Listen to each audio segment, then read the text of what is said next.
Great to be at another Voice Summit event by Modev. Fantastic to see what these guys are doing in the conversational AI space, and I hope they go from strength to strength. Now, my name's Sina Kahen, and I'm here to actually talk about a topic that I think needs a little bit more attention in the conversational AI world, and that is strategy.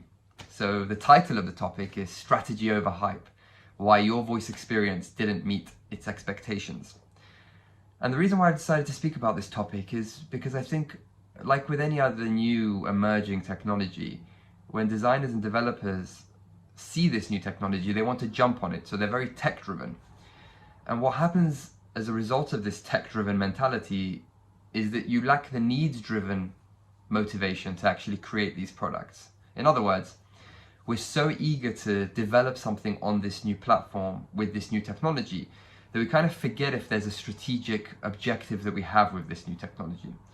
And I think that's one of the fundamental reasons why voice experiences haven't met the expectations that we've really promoted in this voice-first era, this voice-first revolution that's been taking place over the last few years. And I think it's good to go back to the principles, go back to the basics of strategy to really try and determine how is it and where is it that voice will provide the ultimate value for brands and companies that are out there.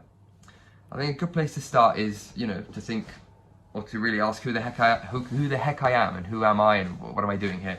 So some of you may know me because I've been at the other voice events and I've been at a lot of the conversational AI based events. My name is Sina Kahen.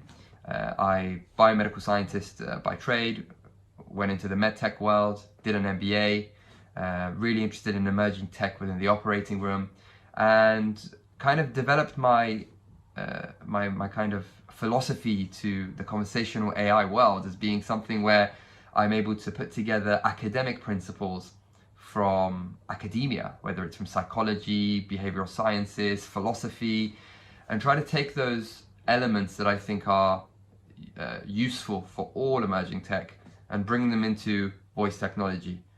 For example, design frameworks based on a lot of sociological principles, strategic frameworks based on a lot of digital transformation principles. So really trying to take what's out there already and translate them into the language of voice. And that's why one of the hats that I've got in the conversational AI world is with VAICE, V-A-I-C-E. And what we do at VAICE is we help companies discover the benefits of conversational AI by providing them with these design and strategic frameworks of how best to implement these voice experiences. But at the same time, we help investors invest in conversational AI. So we're in touch with a few VC funds and hedge funds where we're really trying to provide the due diligence for them to appreciate what kind of conversational AI-based entities are out there and whether or not they're worth investing in, etc., etc. So that's the VAICE hat, or the VAICE side of the hat, if you like. The other side of the hat is the voice course. It's an online course where myself and my colleague, Adikario, have gone away and put together a lot of the design and strategic frameworks that we think is really beneficial for brands and designers and developers and innovation teams and digital transformation teams to really learn from, to see how best they can implement conversational AI. And I'll tell you a bit more about the voice course at the end of the presentation. But a good place to start, I think, is to think about what is happening here in this conversational AI world. So conversational AI came out. It's been kind of drip feeding us over the last few years. Over the last decade, it's been drip feeding us, but only over the last few years, we're starting to see the numbers go up. More and more homes are bringing it in. More and more toilet seats have voice activation implemented, more mirrors. We're really seeing voice kind of penetrating every facet of our day-to-day life. And what happened is that we kind of promoted this voice-first world. We did something which really heightened expectations for voice technology. And I think it was at a big disservice to voice technology. Because instead of promoting a vision of convenience first, whereby we'll look at the consumer journey and identify what kind of digital touch points would be useful for each stage of the journey, mobile, web, in-store, on the phone, we just said that, hey, voice is an interface and we can implement it at every stage of the journey. And I think that was a really big problem because that's not convenience first. So in other words, it's not what touch point is the most convenient touch point for that journey first. It's voice first. It's very tech first. So it's not needs driven, it's very tech driven. I mean, from voice providing the future of search to voice being a touch point for all the interactions you're going to have with a brand, to voice being the cure for cancer. We really saw voice being promoted as the all, the be all and end all of digital experience of the future. And as I said, I think that's one of the reasons why a lot of the expectations that we had weren't met, and a lot of the promotion that we did to a lot of the brands and companies that I'm sure we've all spoken to didn't really, meet the kind of level that we had promoted it as. And I think that's really important to just step back for a second and think about, because we romanticize new and emerging technology. And when we romanticize these new technologies, we put such a high burden of expectation on them that when the slightest little thing doesn't turn out the way we expect them to, we may see the future of that industry and the future of that technology wade away. And I think we have to be very careful when we're speaking about voice technology to clients, to colleagues, to make sure we really promote it as a needs-driven solution and not a tech-driven solution. So if we look at the hype cycle, which I've got here on the 5th slide, I'm sure you've all seen this, the Gartner hype cycle. Essentially, you've got expectation on one side, time on the other. And what we're seeing is, with all new and emerging technologies, you've got this innovation trigger. So what I was describing a bit earlier, where you've got all the excitement building up, everyone is so happy that you've got this new cancer-curing technology, such as voice, which is going to come out there and do all the things we've wanted a technology to do. And it's gone up, it's gone up, it's gone up. And then you've really reached this peak of inflated expectations where, it's gold dust. It's gold dust at this point. And then that's where it gets the most dangerous, because as time evolves, you go down the cliff, what we call the trough of disillusionment. This is where you reach. And it's quite depressing getting here, because you start seeing, my voice experience didn't get the retention rate I was thinking about. And you start thinking, hey, the kind of points that I had made to the brand or my client didn't really come true at the end of it all. And this trough of disillusionment as an industry, I think, is where we were at just, if you like, a year ago or a few months ago. And now what we're starting to do is we're trying to climb this next stage where I put the red arrow, the slope of enlightenment. And it's at this stage where we're really starting to see a few more positive, viable, really genuine use cases for voice developing in the kind of consumer journey that we're all looking to improve and provide pleasure in. And it's this slope of enlightenment that will essentially get us to this plateau of productivity, where we will know where voice provides the best sort of value, and we will ensure that we will be efficient in providing voice experiences that fit into these categories of genuine utility. And I have a lot of hope for that, because I think we need to go through these peak of inflated expectations. We need to go down to this trough of disillusionment, and we need to reach this plateau of productivity. So it's not something that we've done necessarily, which is unique in the world of developing technologies. As we know, VR, AR, they've all gone through the same hype cycle. But it's really important to keep your mind on this and understand and take lessons from what failed, and then develop into making sure what actually sticks and what works. And I think we need to think about, what do we need to consider when we're thinking of a voice strategy? We jump in, we go into the nitty-gritty, but it's good to sometimes have a macro vision of the whole process and figure out what it is that we're trying to provide here. And there's actually 3 main pointers that you can discuss with regards to strategy, and you can delve into and analyze. And I've highlighted just the blue one here for the purpose of today's conversation and today's discussion with the audience. And I'll go through each pointer and why they're important, so that we can kind of get a better macro view of the importance of strategic thinking in developing these voice experiences. So the first pointer is your product or service considered low involvement or high involvement? We're going to define those in a minute.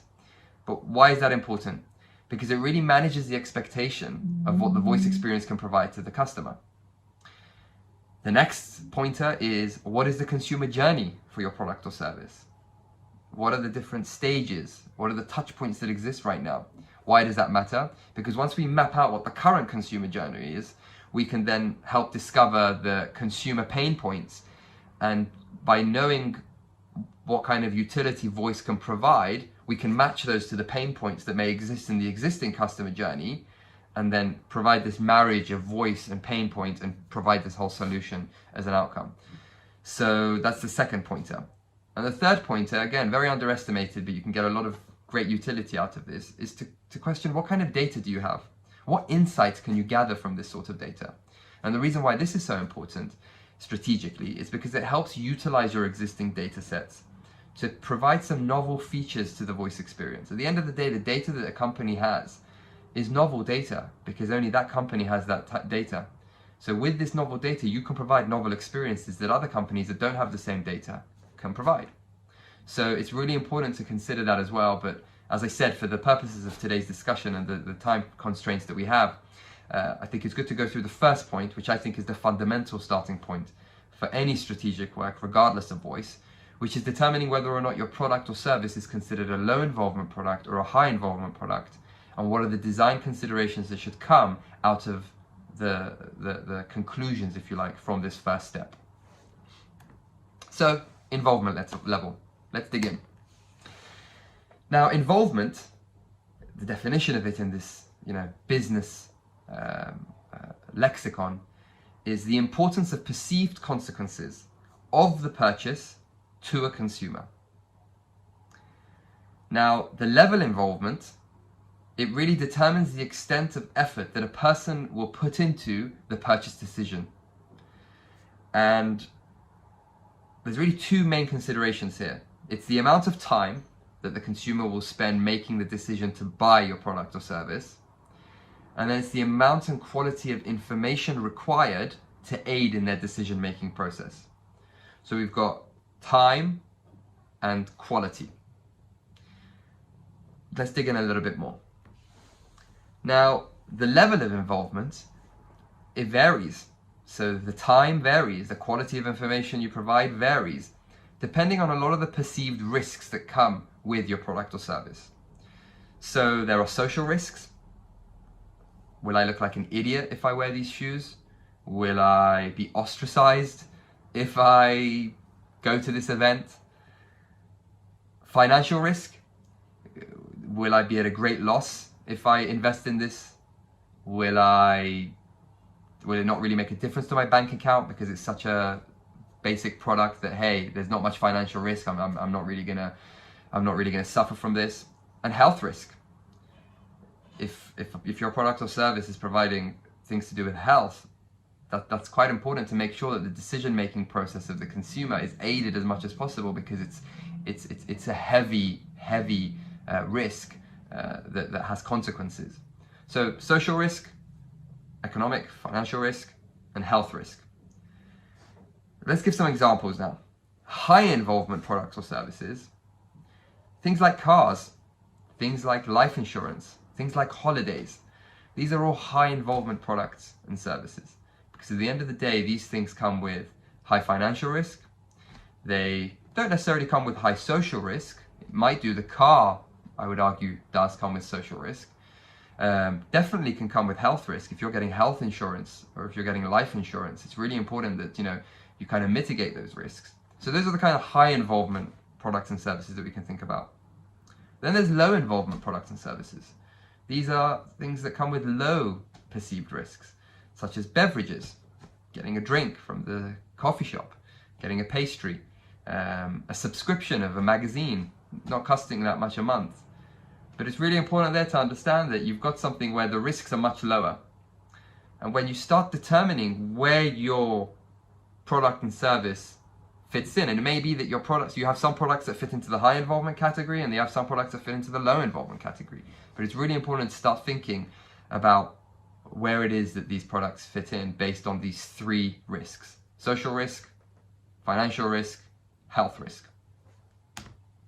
Let's dig in a little bit more on each of these involvement levels. Now, if you've got a high involvement product or service, during the decision-making process, so pre-purchase stages, there's more attention and information processing that's required. Remember, it's a high risk, So you want to make sure you've got enough information there to be able to make your decision. It's generally enduring. There's a long-term interest involved for the consumer. This is not just a buy and buy something and then fly off and not have any long-term ramifications. It's something that has an enduring element to it. Higher post-consumption evaluation by users, things that are high involvement, it's more likely that the consumer will go away and tell their friends about it. And there's going to be a lot of post-evaluation, because when you've risked something, when you've invested in something with such high risks, you're likely to contemplate and analyze it post-purchase. Slow decisions. With high involvement products and services, there are slow decisions because you want to make sure you get it right. And it's very cognitive. So it's very much the left side of the brain. The logic, the rationality, the decision-making side. There is no decision-making side, you get influence from both sides, but the left side really influences the decision-making side. And this left side is very cognitive. It's focusing on thinking, trying to see, if this is a long-term decision that I'm making, I want to make sure that I'm putting my cognitive attention to as much as required to make sure I make the right decision. So those are all the high involvement stuff, which I've identified by the red circle and the red coloring, highlighting. Then we go to low involvement products. Now, low involvement products usually require less information, there's less processing needed. Again, not many of those three high risks, not much financial, not much social, not much health risks involved. It's generally situational, and what that means is that the interest is very momentary. You don't have the long enduring effects and consequences like you would have with a high involvement purchase. There's lower post-consumption evaluation by users as a result, because as I said, if it's a very short-term decision, there's not going to be that much evaluation because you haven't invested that much in it for it to warrant some post-purchase evaluation. Fast decisions, and of course, it's to do with attentiveness. It's to influence focusing on feelings, not to focus on the thinking. So this is again very much the right side, the emotional side, the affective side, trying to promote things that tug at the heartstrings. And that's why, if you really think about it, if you think of the beverage and drink advertising out there, a lot of that is based on cool little music, emotional statements, not much detail about the content of the drink, because at the end of the day, this isn't something that comes with high risk, so you don't really want that much information. Whereas if you think about advertising where there is something to do with life insurance or health insurance, it's providing quite a bit of information there, because again, it requires more than just fancy music. It's got enduring effects that you want to make sure you've got enough information to make the correct decision from. So the next slide really shows some examples again, and how you can tie your message, and by message I mean the features of your voice experience, to these two types of things. So you've got high involvement and low involvement, as I said, and what's really interesting is that there are some things that are high involvement, but they appeal to emotions. You've got some things which are high involvement, which appeal to facts and information and thinking. You've got some things that are low involvement products and services, which again are either cognitive, so the left side of the brain, and you've got things which are low involvement products and services which are affective, so they go to the right side of the brain. So I know initially we kind of compartmentalize high involvement as being very cognitive and detail heavy, and low involvement we define as being very emotional and detail light. But actually, if we really want to go to the crux and be accurate, is accepting the fact that you can have elements of both within. And that's why it's really important for you to define where does your product and service, each of your products and services, fit into this kind of array. So as you can see here, you've got high involvement products or services, but that require quite a bit of information for the decision-making process. So these are things such as a car, a house, a computer, electrical appliances. Now, this is high involvement, requires cognitive, kind of like the classic high involvement products that we discussed. So what you want to try and do with your voice experience is focus on information. You want to make sure that you're providing the information that will aid in the pre-purchasing decision-making process.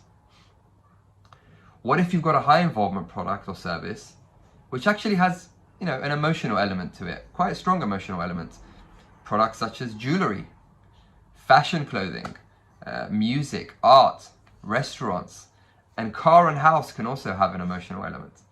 Now, if your products and services fit into this category of high involvement and affective, then the kind of message that needs to be promoted in these voice experiences is something that has a bit more of an emotional drive. So you can kind of tether the detail-heavy information, but at the same time with an emotional background. It's up to you to determine how to do that, but it's important to consider these things.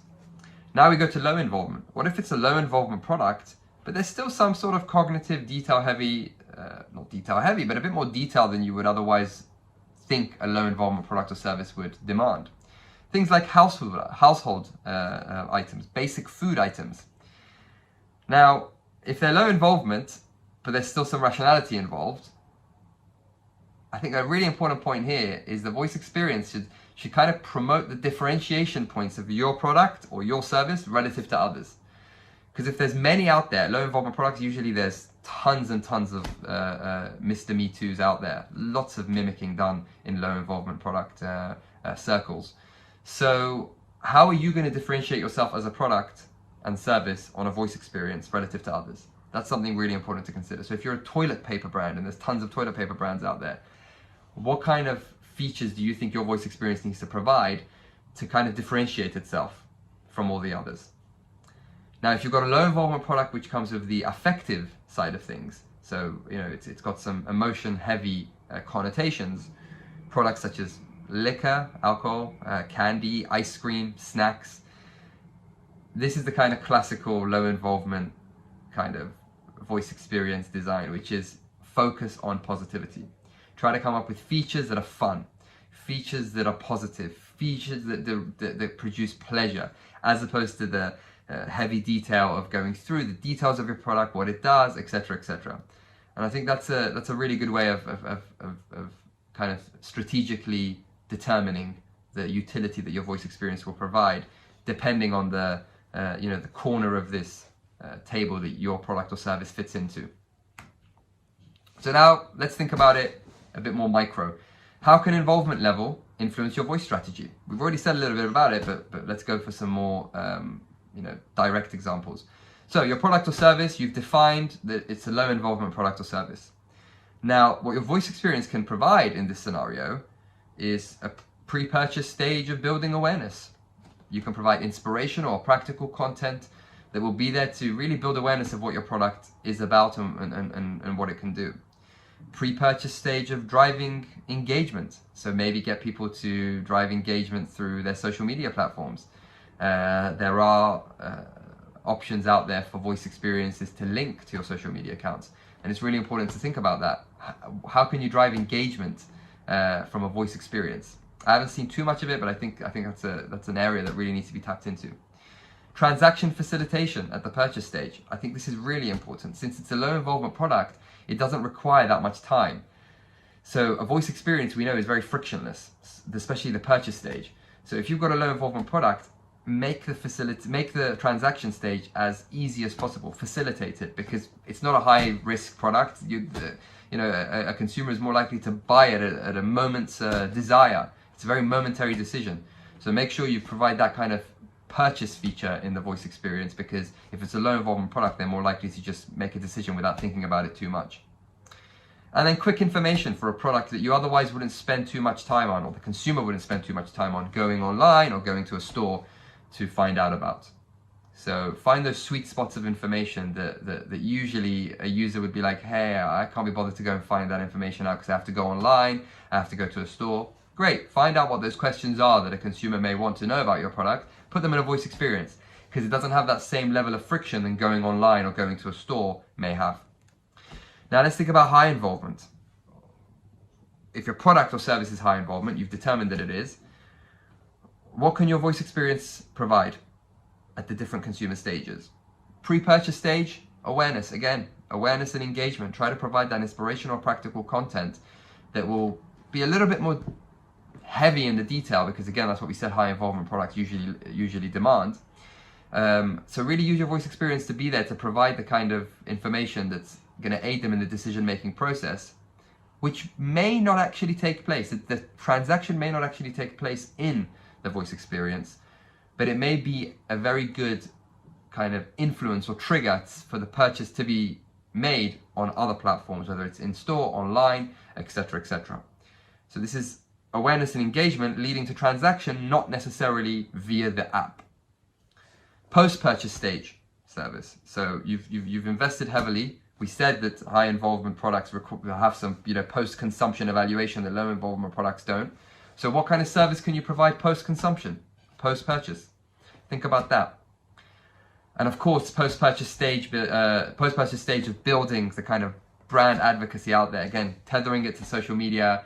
Try to produce features within your experience that can really build these brand champions. Because again, with high involvement products, you're more likely to do that than with low involvement products because of the very nature of the investment, high investment that consumers undertook to enjoy your product or service. So it's just some thoughts to kind of some zoom out thoughts to consider when coming up with the strategic points of view. And this is fundamental. This is so important because so many people have said, hey, I've got this low involvement product. It's not going to get much engagement. It's low involvement. And I think that's a very, very poor way of looking at it. I think it's a very uncreative, very inhuman-like way of looking at things. Humans are creative, and we need to try and think of how can we imbue creativity into every facet of our being, whether it's a tiny little product which has very little relevance to us, to the high involvement stuff. I think there's creative elements that can be imbued within anything and everything. So it's really important to understand that low involvement does not equate to low engagement. Even if your product is low involvement product, you can still drive high engagement through it. And I've just provided some examples here for you to see. Now this is a hat that might make some people very happy and excited, and it might be a hat that makes a lot of people angry and frustrated. But whether you like it or not, this is a low involvement product. It's a low involvement entity. It's a cap. And what this cap has been able to do is drive such high engagement that I think this is probably one of the most successful marketing campaigns, whether for good or for bad, that has existed in my lifetime. I'm 30 years old, so in my lifetime, this has been one of the most successful marketing campaigns. And it's a hat.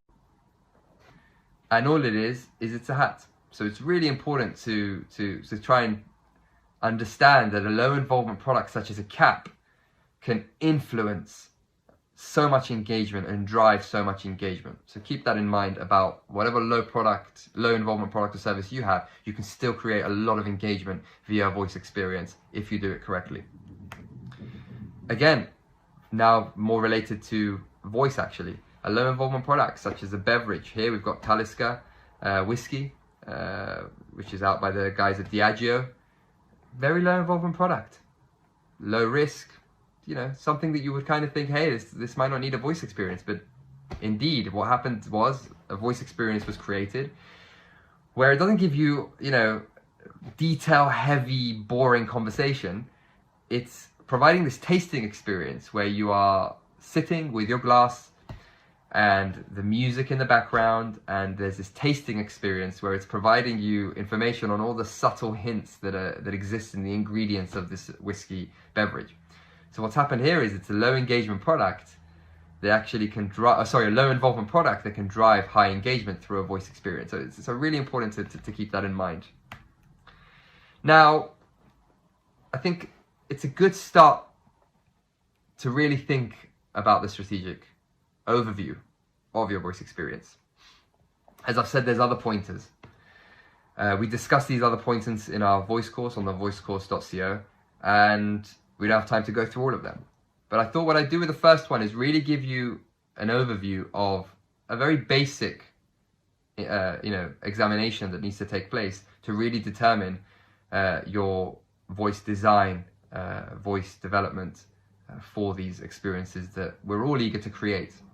So by really digging into whether your product is a high involvement or low involvement product, you really can try to determine exactly what kind of utility your brand can provide. Manage those expectations and meet the demands of the most important people that we're here for anyway, which is the consumer. Finally, I want to say thank you to everybody who's watching. Thank you to Voice Summit and everyone out there who's been able to make this event take place. And we really hope you can join us, thevoicecourse.co. We've got some coupon codes now, obviously, because of the Corona lockdown situation. So reach out to me. I'm on LinkedIn, Sina Kahen. I'm on Instagram, @Sina Kahen, SINAKAHEN. And of course, my email's there on the slide. Reach out to me, send you over a coupon code. We're hoping you'll join the class, and hoping to see more and more strategic-minded voice experiences out there, because it's good for the brand, it's good for the consumer, and it's good for the industry. We've got to make sure we do needs-driven experiences, not tech-driven ones. Thank you very much.